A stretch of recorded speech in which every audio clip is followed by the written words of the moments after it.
Bonjour à tous, je suis Kylian Marlier, votre trader formateur. Bienvenue dans cette nouvelle vidéo dans laquelle on va faire ensemble un guide complet ultime pour les gens qui font de l'intraday. Je l'ai déjà fait pour le day trading, j'ai déjà fait également une grosse vidéo sur le scalping et je me suis rendu compte que j'ai laissé un petit peu de côté l'intraday et lorsque je suis en live, le lundi et le vendredi à midi, vous me demandez souvent justement quelle est la stratégie pour faire de l'intraday, qu'est-ce qui change vraiment du day trading, etc. Donc dans cette vidéo, je vais vous partager mon écran et on va voir ensemble justement comment faire une analyse intraday. Donc on se retrouve ici en face de l'AUD USD. Je vais reprendre le graphique mais je vais le mettre de façon neutre, voilà. La première chose à faire lorsqu'on va faire de l'intraday, ça va être de se diriger en D1. Moi je préfère quand même toujours ce côté D1 au début lorsqu'on fait de l'intraday. Pourquoi? Parce que l'intraday, c'est toujours cette vision au jour le jour tout de même. On va mettre une position le matin, ça va se finir dans la matinée ou de l'après-midi à l'après-midi ou de la soirée à la soirée, mais ça fait quand même ce côté au jour le jour. Une position en intraday du coup dure entre 45 minutes et 4 heures on va dire. Plus ou moins évidemment,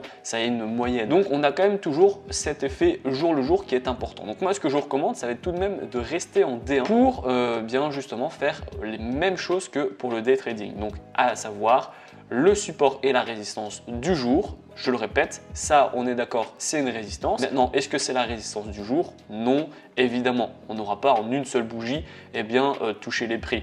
On est à 460 pips de cette résistance-ci, alors que déjà une grosse bougie comme ça ne fait que 120 pips. Une bougie moyenne, c'est plus ou moins celle-là, elle est de 80 pips, voilà, entre 60 et 80 pips. Donc il faut un support et une résistance qui soient atteignables, qui soient cohérents. Donc là, on va avoir une autre résistance qui est ici, mais qui est encore un chouïa loin. Si pas, on va avoir une autre résistance ici. On l'a vu, on a eu un rebond là, un rebond, un rebond, un rebond, un rebond, et là on a eu ce côté résistance. Donc quand je prends mes prix et que je le mets à la résistance, on est à 75 pips, on est donc parfait entre les 60 et les 80. Et ensuite, pour mon support du jour, il est vraiment ici. Ça c'est le support du jour que je pourrais même descendre pour faire en fonction de mes ombrages. Et là je vais baisser et je vois qu'on est à 50 pips, donc on est très bien aussi. J'ai mon support et ma résistance du jour qui est cohérent.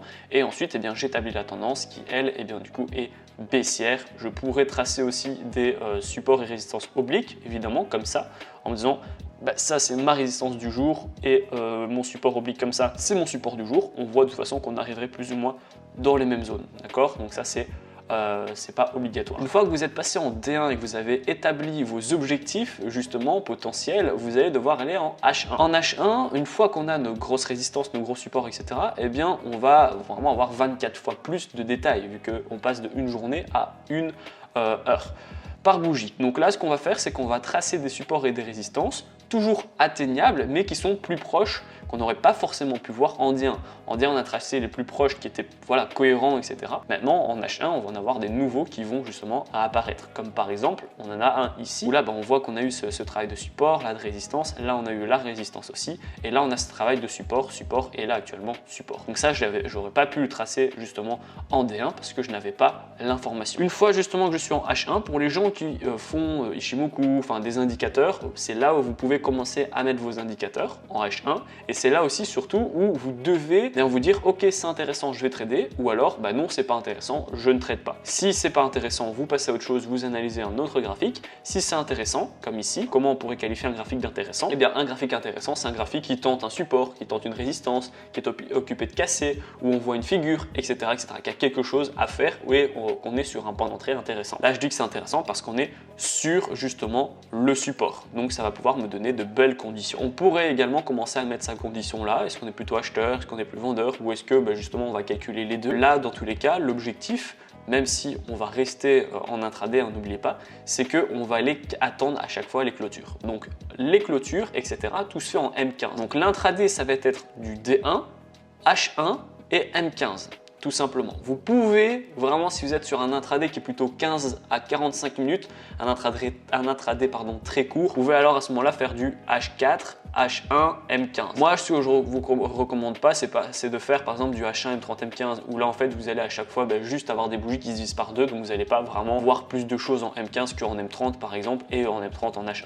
Donc n'hésitez pas quand même quand vous utilisez vos temps à avoir de beaux écarts, histoire que vous voyez à chaque fois des choses au fur et à mesure que vous vous rapprochez des graphiques. De H1 à M15, on a beaucoup plus de bougies, de H1 à D1 évidemment également, donc c'est pour ça que j'ai utilisé ces 3 unités de temps personnellement pour faire de l'intraday. Donc maintenant qu'on voit justement notre graphique en M15, c'est là où on va se positionner à l'achat, à la vente, etc. Donc on va pouvoir enlever ce qui nous sert à rien, donc ça pour le coup ça sert pas à grand chose. Là on est loin aussi, donc je vais pouvoir les supprimer. Je supprime bien ce qui est à l'opposé et ce qui est un petit peu loin pour moi. Et bien je vais pouvoir avoir une condition. Je vais me dire, bah voilà, si on arrive à casser et clôturer par le haut de, de cette résistance actuellement, eh bien je vais pouvoir acheter et je vais avoir un objectif ici. Donc là on pourrait par exemple mettre un take profit sur ce niveau de prix que je vais mettre en orange pour bien que vous puissiez voir le graphique. Clac, et je mets en orange juste ici. Ça, ce serait le take profit. Et ensuite, eh bien, mon point d'entrée, il serait aux alentours de là, la clôture et cassure par le haut de cette résistance. Et ensuite, bien, je pourrais très bien mettre un stop loss ici. Dans le cas où, si mon stop loss est touché, ça voudra dire qu'on aura recassé par le bas le support. Donc ça, c'est mon scénario à l'achat. Je pourrais très bien avoir également un scénario à la vente en me disant, bon, si finalement les prix clôturent en dessous de ce support, ça voudra dire qu'ils ont échoué, n'ont pas réussi à réintégrer la résistance. Eh bien, je vais mettre une vente. Je vais mettre une vente ici avec à ce moment-là un take profit que je pourrais mettre soit là, soit ici, voilà, qui est un peu plus proche avec cette zone de support. Et je vais avoir un stop loss qui sera juste ici, ou que je peux mettre un tout petit peu plus haut. Et en fait, eh bien, là, j'ai des take profit, des stop loss qui sont beaucoup plus proches, mais qui sont du coup beaucoup plus cohérents et réalistes pour de l'intraday. Vous voyez que là, pour le moment, les bougies actuelles, elles font une dizaine de pips. Là, on est à 10 pips. Là, on était à 4 pips, c'était une petite bougie, mais 5, 11, 11.8 et là 13. Donc mon point d'entrée jusqu'à mon take profit, on est à 19. Donc il faudrait potentiellement 2-3 bougies. Donc ça voudrait dire 30 à 45 minutes, vu que là on en est 15. Et mon stop loss, et bien là il est aussi à une dizaine de bougies. Donc on pourrait très bien le toucher en une seule bougie dans le cas où mon analyse serait mauvaise. Donc voilà, ça en fait c'est comment on fait pour mettre une stratégie d'intraday en place. Aller en D1 pour faire le support et la résistance, parce que parfois, bien même en intraday, ce sont des gros niveaux et donc c'est l'objectif d'à peu près tous les acheteurs ou les vendeurs de la journée, donc ça peut être très intéressant. Toujours quand même savoir dans quelle tendance on est. Bon, c'est un peu moins intéressant, surtout si on fait de l'intraday, mais c'est quand même important dans un coin de la tête de se donner la tendance de fond, du moins en D1. Ensuite, vous allez aller en H1, c'est là où vous allez commencer à mettre vos indicateurs, à savoir si c'est intéressant et qui du coup faut y aller ou si c'est pas intéressant. Si c'est pas intéressant, vous passez à autre chose. Si c'est intéressant, vous allez aller en M15. C'est en M15 où on met son point d'entrée, son take profit et son stop loss. Et évidemment, je ne l'ai pas fait ici, mais je vous invite à regarder l'analyse fondamentale. Vous êtes encore une fois un petit peu moins impacté que quelqu'un qui fait du swing ou du day trading, qui va rester quand même un peu plus longtemps que vous, mais c'est quand même important parce que si ça tombe, vous allez vous positionner et 10 minutes après, il y a une énorme annonce que vous n'avez pas conscience et qui pourrait faire bien justement perdre votre argent. Donc je fais une petite parenthèse, je regarde le calendrier économique, je vois que là ici on va avoir le taux de chômage à 16h30, mais il est midi, donc normalement je devrais quand même être sorti de mes positions. J'ai rien avant, donc si je veux mettre ma position là, je pourrais par exemple la mettre parce qu'il n'y a rien qui va vraiment m'impacter à part du coup dans quelques heures, mais évidemment vu que mes take profit et mes stop loss dans les deux cas, autant à l'achat et à la vente, étaient assez courts, je ne serai pas impacté, je ne serai plus en position. Donc voilà comment on fait du intraday. J'espère que ça vous plaît. Dites-moi en commentaire si vous utilisez d'autres unités de temps. Moi je vous explique comment je fais personnellement de l'intraday. Non, ça ne veut pas dire que c'est ce qu'il faut faire et que c'est la méthode internationale. Vous avez peut-être des autres petites astuces, des autres unités de temps, une autre manière de vous positionner. On est là pour partager, donc n'hésitez pas à me dire en commentaire quelle est votre unité de temps, si vous utilisez des indicateurs en particulier et surtout si vous personnellement faites de l'intraday. N'oubliez pas que si vous avez encore des difficultés avec l'intraday, le day trading ou même encore le swing trading, vous avez la possibilité de rejoindre ma formation totalement gratuite qui vous permet de faire vos premiers pas et vos premiers gains dans le monde du trading. C'est le premier lien en description. Dans la première vidéo de cette fameuse formation, on va voir ensemble une plateforme ergonomique spéciale pour débutants pour vraiment comprendre comment fonctionnent les marchés sans pour autant